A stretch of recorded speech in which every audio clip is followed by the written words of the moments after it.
बेचने वाली गरीब बेटी का संगमरमर वाला अमीर ससुराल। सब्जी सब्जी ले लो सब्जी। अरे वाह, आज सब्जी वाली तो यही आ गई। चलो सब्जियां खरीद लेती हूँ। अरे नहीं नहीं, रहने दे। देखे नहीं कितनी कम सब्जियां बेच रही है। इसकी सब्जियां ताज़ी नहीं होंगी और खराब भी होंगी और बाजार में इससे सस्ती सब्जी मिल जाएगी। इसे लेने की जरूरत नहीं है। अगर लोग ऐसा ही सोचेंगे तो मेरी सब्जियां कैसे बिकेंगी? मेरे अपाहिज पिता का इलाज कैसे होगा? माँ की दवाइयाँ कहाँ से आएंगी? बहन की पढ़ाई का खर्च का क्या होगा? हे भगवान, ये सब मैं कैसे करूँगी? जिसके बाद संध्या अपने छोटे से सब्जी के ठेले को लेकर बाजार आ जाती है और बाजार में एक खाली जगह देखकर अपना ठेला लगाकर सब्जियां बेचने लगती है। आज किसी भी तरह आधी सब्जियां तो बेच ही दूंगी। कल भी काफी सारी सब्जियां खराब हो गई थी। अगर आज भी सब्जियां खराब हो गई तो बहुत नुकसान होगा। संध्या सब्जी का ठेला लगाकर ग्राहकों के आने का इंतजार करने लगती है। काफी देर बीत जाती है पर संध्या से सब्जी खरीदने कोई ग्राहक नहीं आता है। इतनी भीड़ है बाजार में, इतने सारे ग्राहक हैं, पर अब तक एक भी ग्राहक मेरी सब्जियां खरीदने क्यों नहीं आया? ऐसा करती हूँ, आवाज देकर ग्राहकों को बुलाती हूँ। सब्जी सब्जी ले लो सब्जी, ताजी हरी सब्जी, ताजी हरी सब्जी ले लो। संध्या की आवाज लगाने की वजह से आसपास के सब्जी वाले नाराज होने लगते हैं। ए लड़की, कौन है रे तू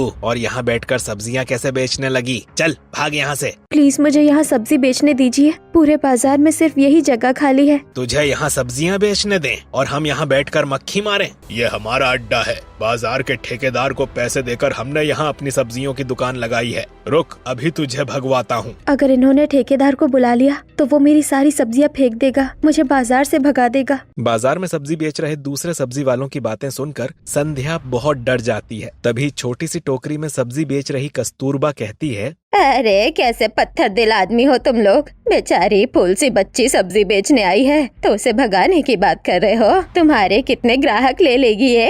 अब तक तो शायद बेचारी की बोनी भी नहीं हुई है। कस्तूरबा की डांट से दूसरे सब्जी वाले चुप हो जाते हैं और अपनी अपनी सब्जियां बेचने चले जाते हैं। धन्यवाद काकी माँ, आप नहीं जानती मेरे लिए सब्जियां बेचना कितना जरूरी है। तो चिंता मत कर बेटी, सब ठीक हो जाएगा। तू आराम से अपनी सब्जियां बेच। जिसके बाद संध्या सब्जियां बेचने लगती है और इसी तरह बाजार बंद होने का भी समय हो जाता है। हे भगवान, बाजार बंद होने लगा है और आज भी मेरी आधी से भी कम सब्जियां बिकी है। फिर एक बार मेरी सब्जियां बर्बाद हो जाएंगी। संध्या उदास चेहरा लिए अपनी बची हुई सब्जियों के साथ अपने घर वापस लौट जाती है। मम्मी पापा, दीदी आ गई। अरे तेरी दीदी आ गई तो इतना चिल्लाने की कौन सी बात है? कोई प्रधानमंत्री नहीं आई है। माँ, क्यों बेवजह दीदी से नाराज रहती हो? तुझे ज्यादा हमदर्दी अपनी दीदी से है तो जाकर उसकी गोद में चढ़ जा। मेरे पास आकर उसके आने जाने की खुशखबरी मत सुनाया कर। माँ, ट्विंकल, ये क्या तरीका है माँ से बात करने का? पर दीदी, माँ बेवजह नाराज है आपसे। नहीं ट्विंकल, उनकी नाराजगी जायज है। ये सब छोड़, मुझे ये बता, खाना बना है या बनाना है? मैं जा रही थी रोटी बनाने पर माँ ने कहा तू मत बना, दीदी आएगी तो दीदी से बनवाएंगे। हाँ ट्विंकल, तू रहने दे, तू अपनी पढ़ाई कर, मैं खाना बना देती हूँ। संध्या चूल्हे में लकड़ियाँ लगाकर चूल्हा जलाती है और आटा गूंथकर रोटियाँ बनाती है। रोटियां तो बन गई है। ऐसा करती हूँ जो खराब हो रही सब्जियां हैं उसी से आज कुछ सब्जी बना लेती हूँ। संध्या कुछ गले टमाटर और खराब हो रहे आलूओं से आलू टमाटर की सब्जी बना लेती है। ट्विंकल, खाना बन गया है, चटाई बिछाकर मम्मी पापा को बुला ले, मैं खाना परोसती हूँ। जी दीदी। ट्विंकल चटाई बिछाती है और संध्या सभी का खाना निकाल लेती है और पूरा परिवार साथ बैठकर खाना खाता है। जिसके बाद रामलाल और कुसुम छोटी सी चारपाई पर और संध्या ट्विंकल जमीन पर चटाई बिछाकर सो जाती हैं। अगली सुबह संध्या 4 बजे उठ जाती है। आज भी बहुत ठंड है और आज तो कुहासा भी बहुत ज्यादा है। सुबह के 4 बज गए हैं। शहर के बाहर सब्जियों की गाड़ी भी आ गई होगी। जल्दी से जाकर सब्जियां खरीद लेती हूँ। संध्या एक टोकरी लेकर कांपती हुई घर से निकलती है। एक तो इतनी ठंड में पाँव कांप रहे हैं और दूसरा ये धुंध कुछ दिख ही नहीं रहा आगे। तभी संध्या ठोकर खाकर गिर जाती है। माँ, हे भगवान, बहुत जल रहा है, बहुत दुख रहा है। ये चोट भी अभी लगनी थी, अभी तो सब्जियां भी नहीं खरीदी है। संध्या अपनी चोट संभालकर खड़ी होती है और शहर के बाहर लगी सब्जियों की गाड़ी से कुछ ताजी सब्जियां खरीद लेती है और सब्जियों की टोकरी सिर पर रखकर घर वापस आ जाती है। हे भगवान, बहुत थक गई हूँ, मेरी तो सांस फूलने लगी है। जल्दी बाजार चलती हूँ, वरना ठेला लगाने की जगह ही नहीं मिलेगी। संध्या अपने ठेले पर सब्जियां सजाकर बाजार में चली जाती है। हे भगवान, आज कम से कम 500 की सब्जी तो बिकवा ही देना। संध्या भगवान का नाम लेकर अपना सब्जियों का ठेला लगाकर ग्राहकों के आने का इंतजार करने लगती है। हे भगवान, 1 घंटे से ज्यादा हो गए, अभी तक बोनी भी नहीं हुई है। घबरा मत बेटी, तेरी भी बोनी हो जाएगी। तभी कुछ महिलाएं संध्या के ठेले पर सब्जियां लेने आती हैं। अरे बहन, ये हमें मटर और पालक कितने के दिए? धन्यवाद भगवान, कोई तो ग्राहक आया। हरी मटर 30 रुपए किलो और पालक 35 रुपए बंडल। अरे बहन, बाहर का समझा है क्या? हम भी यही के रहने वाले हैं। सभी सब्जियों के दाम पता है, सही दाम लगाती हो तो दे दो। मैंने सही दाम ही बताया है। हरी मटर, पालक और ये सारी सब्जियां ताजी है, आज सुबह ही खरीदी है। चलो बहन यहाँ से, इसने हमें बेवकूफ समझा है। एक तो थोड़ी सी सब्जी लेकर बैठी है, ऊपर से कहती है आज सुबह ही खरीदी है। इतनी देर बाद आई हुई ग्राहक भी सब्जियों के दाम सुनकर बिना कुछ लिए ही चली जाती है। अरे बेटी, उन्हें जाने क्यों दिया, पहली बौनी ही बिगाड़ ली। अब क्या सब्जियां बेचेगी? काकी माँ, मैंने उन्हें खरीदी दाम ही बताया है। मेरी सब्जियां सच्ची में खरीदी हुई है, बिना रंग की हुई है, इसीलिए उनके दाम आप लोगों की सब्जियों से 5 रुपए ज्यादा है। अरे तूने बताना चाहिए था ना। अगर ग्राहकों को समझाएगी नहीं तो तेरी सब्जियां नहीं बिकेंगी। क्या समझाऊं काकी माँ, ग्राहक सुनते ही नहीं है। मेरी थोड़ी सी सब्जियां देखकर उन्हें लगता है कि मेरी सब्जियां महंगी होंगी और मैं अच्छी सब्जियां भी नहीं बेच रही हूँ। इसी तरह गरीब घर की बेटी संध्या रोज सब्जियां बेचकर किसी तरह अपनी छोटी बहन की पढ़ाई की जिम्मेदारी और अपाहिज पिता की दवाइयों के पैसों की जिम्मेदारी भी उठाती है और उन्हीं पैसों से घर खर्च भी चलाती है। ऐसे ही कुछ दिन बीतते हैं और एक दिन परसों रविवार है, पिताजी की दवाइयाँ लेनी है और सोमवार को ट्विंकल की फीस भी जमा करनी है और 2 दिनों से तो सब्जियां बिक ही नहीं रही है। आज घर जाते ही माँ पैसे मांगेंगी, उन्हें क्या जवाब दूंगी? इसी तरह खुद से बड़बड़ाते हुए संध्या बची हुई सब्जियां लेकर घर आ जाती है। दीदी, आज भी सब्जियां नहीं बिकी। कोई बात नहीं दीदी, आप परेशान मत होइए। पर तेरी फीस का क्या होगा? मैं सर से थोड़ा टाइम और मांग लूंगी। अब आप जल्दी से खाना बना दीजिए, बहुत भूख लगी है। संध्या चूल्हे के पास बैठती है। तभी कुसुम और बैसाखी का सहारा लेकर रामलाल आते हैं। बाद में खाना खा लेना, पहले ये बता आज कितने की सब्जियां बिकी है?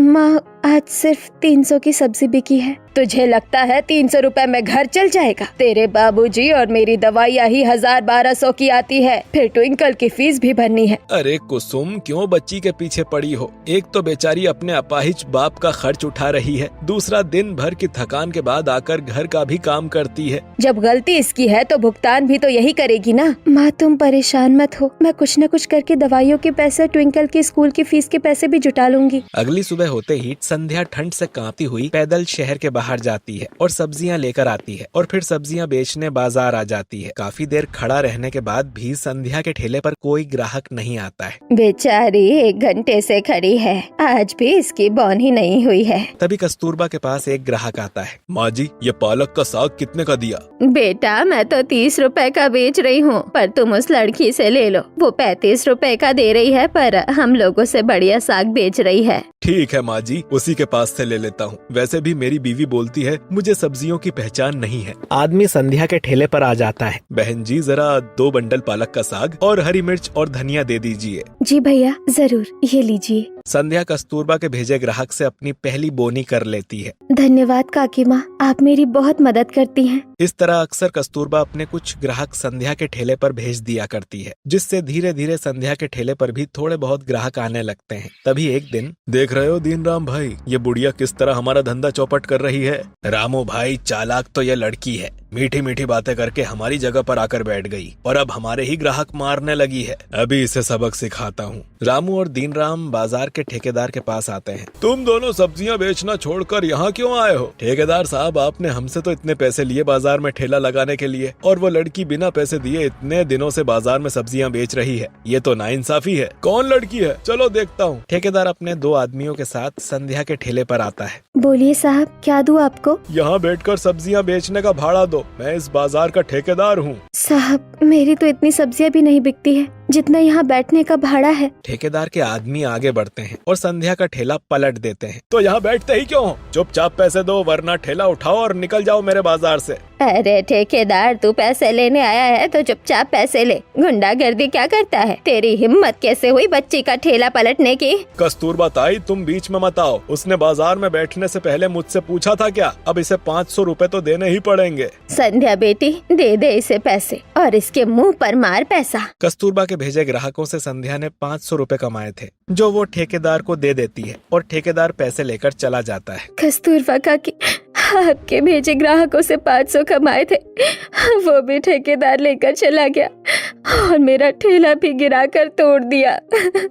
कोई बात नहीं बेटी, अब तो तू आराम से बाजार में सब्जी बेच सकती है। ला, अब मैं तेरी मदद कर देती हूँ। आज तू घर चली जा, कल से सब्जियाँ बेचना। मैं भी देखती हूँ कौन रोकता है तुझे। संध्या कस्तूरबा और कुछ लोगों की मदद से अपना ठेला उठाती है और गिरी हुई सब्जियां उठाकर घर चली आती है और बाजार में हुई सारी घटना अपाहिज रामलाल और सभी को बताती है। निराश मत हो बेटी, मुश्किल वक्त में भगवान भी परीक्षा लेता है। और जो सब्जियाँ इसकी वजह से बर्बाद हो गई है, उसका क्या होगा? खराब नहीं हुई है, बस पिचक गई होगी। उन सब्जियों को हम घर में बनाकर खा लेंगे। संध्या बेटी, तू पिचकी हुई सब्जियां छांटकर घर में अलग रख दे। संध्या पिचकी हुई सब्जियों को अलग करके घर में रख देती है। कुछ दिन पिचकी सब्जियों से रात का खाना बना लेती है और फिर खाना खाते हुए, देख बेटी, छोटी छोटी बातों पर परेशान नहीं होना चाहिए, गरीबी सब सिखा देती है। बाबूजी, मैं बहुत मेहनत करूंगी, अब ज्यादा दिन हम गरीब नहीं रहेंगे। तू अगर पैदा न हुई होती तो हम वैसे भी गरीब नहीं होते। कुसुम के ताने से संध्या उदास होकर सो जाती है और अगली सुबह संध्या अपने ठेले पर सब्जियां सजा रही होती है। तब, हे भगवान,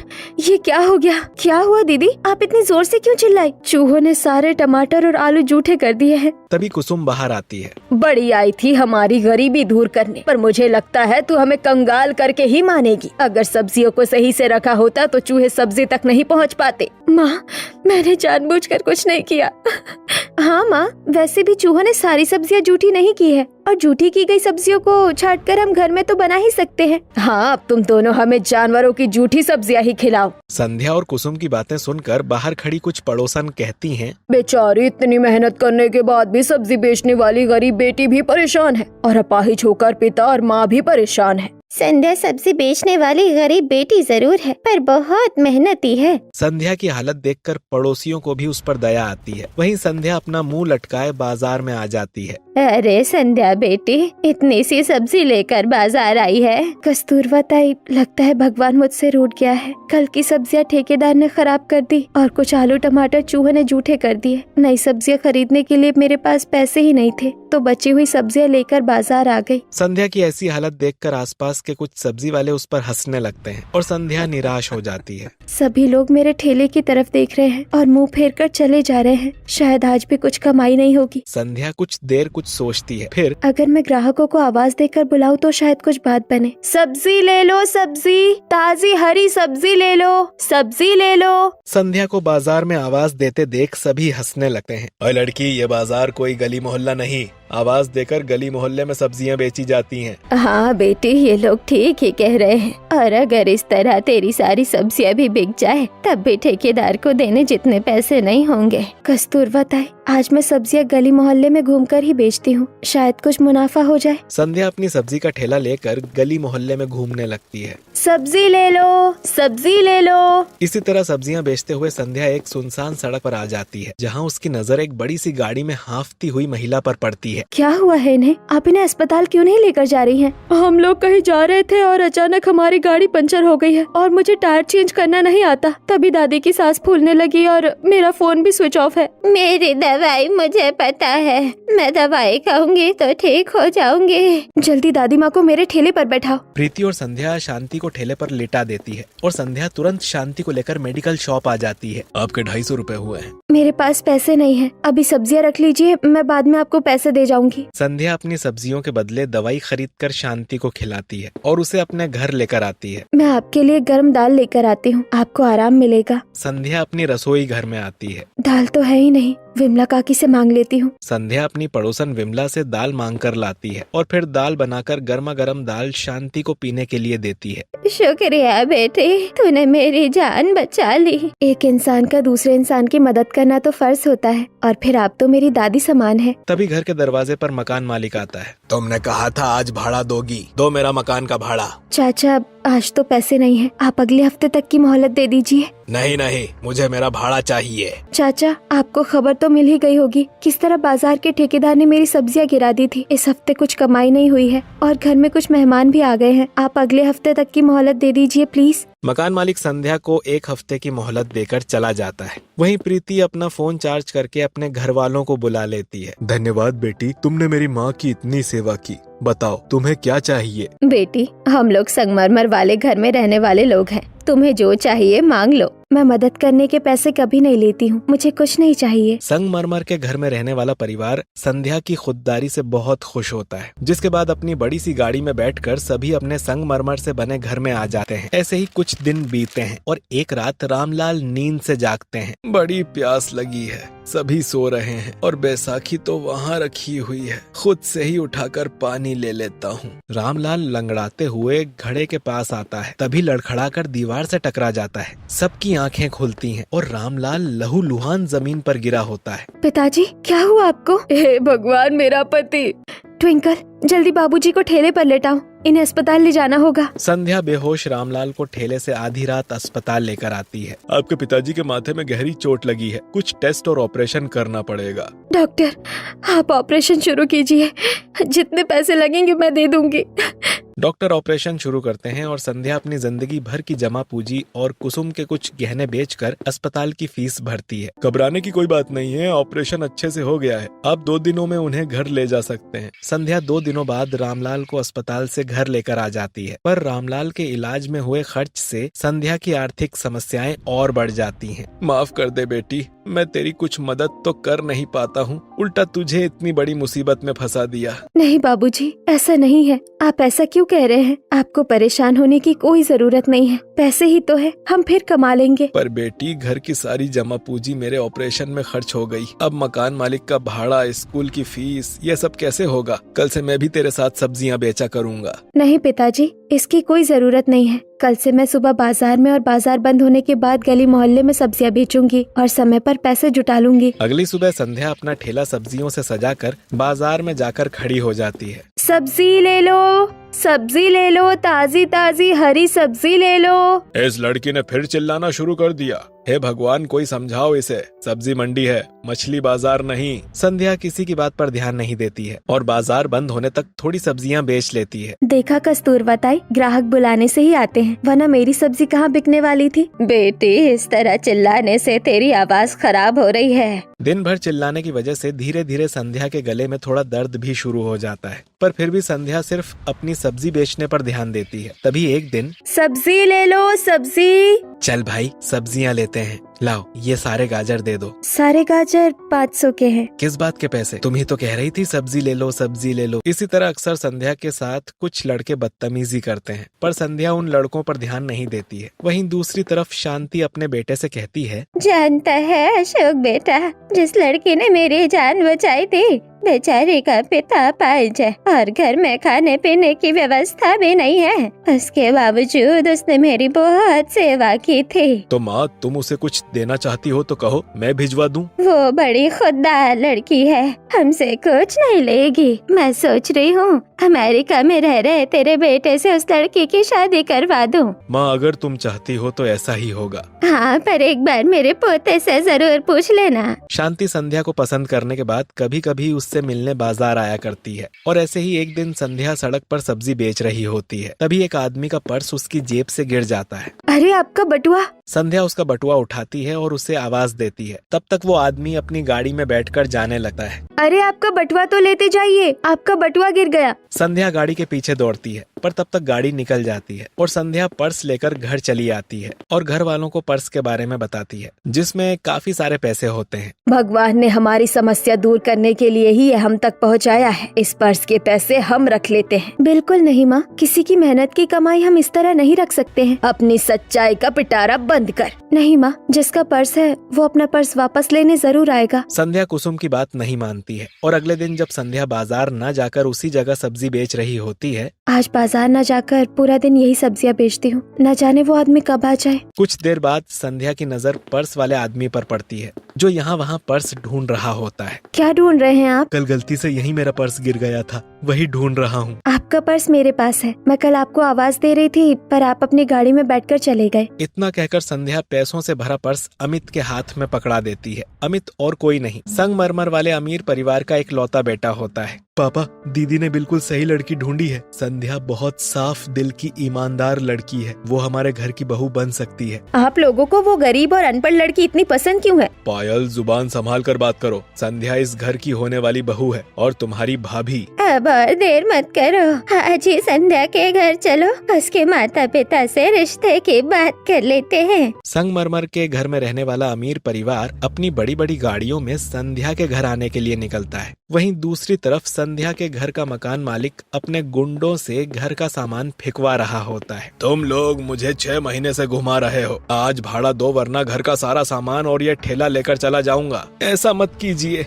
हमें थोड़ी मोहलत और दे दीजिए। नहीं, मेरा घर खाली करो। तभी बाहर से संध्या आती है और उसके पीछे पीछे संगमरमर के घर में रहने वाला अमीर परिवार भी आता है। चाचा रुकिए, मैं आपके घर का भाड़ा लेकर आई हूँ। संध्या मकान मालिक का सारा भाड़ा चुका देती है और मकान मालिक भी चला जाता है। बेटी, तू इतना सारा पैसा कहाँ से लेकर आई? पिताजी, मैंने ट्विंकल की स्कूल फीस के पैसे भी जुटा लिए हैं। पर कैसे? तभी संगमरमर के घर में रहने वाली अमीर फैमिली कहती है, मैं बताता हूँ। आप यहाँ? आप लोग कौन हैं? संध्या बेटी, अमित हमारे घर का बेटा है और कुसुम बेटी, हम लोग संगमरमर के घर में रहने वाले अमीर परिवार हैं। आप लोग यहाँ क्यों आए हैं? हम लोग अपने बेटे अमित के लिए संध्या का हाथ मांगने आए हैं। हमें और हमारे बेटे को आपकी बेटी की समझदारी, ईमानदारी और मेहनत बहुत पसंद आई। हम चाहते हैं संध्या हमारे घर की बहू बने। तभी पड़ोसन विमला कहती है, सब्जी बेचने वाली गरीब बेटी का हाथ संगमरमर वाला अमीर परिवार मांग रहा है। इतना क्या सोच रहे हैं? हाँ कह दीजिए। ऐसे कैसे हाँ कर दे? इतने बड़े परिवार में शादी करवाने की हमारी हैसियत नहीं है और फिर संध्या की शादी के बाद हमें अपना पेट भी तो पालना है। शादी के खर्चे की चिंता आप लोग मत कीजिए, शुरू से लेकर अंत तक शादी का पूरा खर्चा हम लोग संभाल लेंगे। आप बस शादी के लिए हाँ कह दीजिए। आप लोगों ने तो मेरी सबसे बड़ी समस्या का समाधान कर दिया। हमें रिश्ता मंजूर है। संध्या बेटी, हाँ कह दे, तुझे तेरा संगमरमर का ससुराल बहुत पसंद आएगा। संध्या शादी के लिए हाँ कर देती है और कुछ दिनों में संगमरमर वाला अमीर ससुराल शादी की तारीख भी निकलवा लेता है। देखते ही देखते शादी की तारीख आ जाती है। सब्जी बेचने वाली गरीब बेटी संध्या की शादी संगमरमर वाले घर के इकलौते बेटे अमित से हो जाती है। मेरा ससुराल कितना अमीर है, यहाँ के दरवाजे भी ऑटोमेटिक है और कितने सारे पहरेदार, सीसीटीवी कैमरे, माली और कितने सारे नौकर हैं। संध्या बाहर से संगमरमर का घर देखते हुए गृह प्रवेश के लिए घर के दरवाजे पर आती है। ये सुंदर संगमरमर से बना हुआ घर मेरा ससुराल है। यहाँ की हर चीज कितनी सुंदर है। संध्या का ससुराल पूरी तरह से संगमरमर का बना हुआ था। जमीन और दीवार पर लगे संगमरमर कांच की तरह चमक रहे थे, जिनमें चेहरा देखा जा सकता था। वहीं ऊपर लटक रही झूमर की रोशनी में संगमरमर से बना घर और चमक रहा होता है। अरे भाभी, चारों तरफ गर्दन घुमाकर क्या देख रही है? कल मैं आपको आपका संगमरमर से बना हुआ ससुराल खुद घुमाऊंगी। अरे मालनी बहू, तू क्या देख रही है? जल्दी मेरी प्रपतो बहू का गृह प्रवेश कर। संध्या बहू, दाहिने पैर से कलश गिराकर गृह प्रवेश करो। सब्जी बेचने वाली गरीब बेटी संगमरमर के ससुराल में कलश गिराकर गृह प्रवेश करती है। कितनी प्यारी लग रही है मेरी प्रपतो बहू। प्रीति, पायल, अपनी भाभी को उनके कमरे में ले जाओ। मुझे नींद लग रही है, मैं सोने जा रही हूँ। आइए भाभी, मैं आपको आपके कमरे में पहुँचा दूँ। पायल मुंह बनाकर चली जाती है। वहीं प्रीति संध्या को उसके कमरे में पहुँचाती है। मुझे तो यकीन नहीं हो रहा है, भगवान ने क्या भाग्य पलटा है। जमीन पर सोने वाली, दिन भर गली मोहल्ले में सब्जी बेचने वाली मुझ जैसी गरीब को संगमरमर का ससुराल मिला है। अब ज्यादा मत सोचो और सो जाओ। संध्या अपने मखमली बिस्तर पर सो जाती है और अगले दिन अपनी पहली रसोई करने आती है, जहाँ घर के नौकरों ने पहले से ही सारी तैयारियां कर रखी थीं। माँ जी, यहाँ तो पहले से सारी तैयारी की हुई है। हाँ बहू, तुम बस सभी चीजों में हाथ लगा दो। इसी तरह संध्या पहली रसोई पूरी करती है। तभी हॉल में पायल के हाथों से कुछ किताबें गिर जाती हैं, जिन्हें संध्या उठाकर पढ़ने लगती है। आप पढ़ी लिखी हैं? हाँ, मैं ग्रेजुएट हूँ। अगर तुम पढ़ी लिखी हो तो फिर सब्जियां क्यों बेचती थी और तुम्हारी माँ तुमसे इतनी नाराज क्यों रहती है? बाबूजी ने बड़ी मेहनत से मुझे पढ़ाया लिखाया और जिस दिन मुझे मेरी डिग्री मिली उसी दिन कुछ लड़कों ने मेरी डिग्री फाड़कर जला दिया। उसी दिन एक सड़क दुर्घटना में बाबूजी के पाँव में चोट लग गई, जिसकी वजह से उनका एक पाँव काटना पड़ा और इन सब का जिम्मेदार माँ मुझे मानकर नाराज हो गई। अब तुम्हें परेशान होने की कोई जरूरत नहीं है। तुम्हारे पिताजी के पाँव भी ठीक होंगे और तुम्हारी माँ की नाराजगी भी खत्म होगी। संगमरमर वाला ससुराल मेडिकल साइंस की मदद से रामलाल के कटे पाँव की जगह नकली पाँव लगवाता है और रामलाल को एक सब्जी की दुकान का मालिक बना देता है, जिससे रामलाल अपने पाँव पर चलने फिरने लगते हैं और अपने परिवार की जिम्मेदारी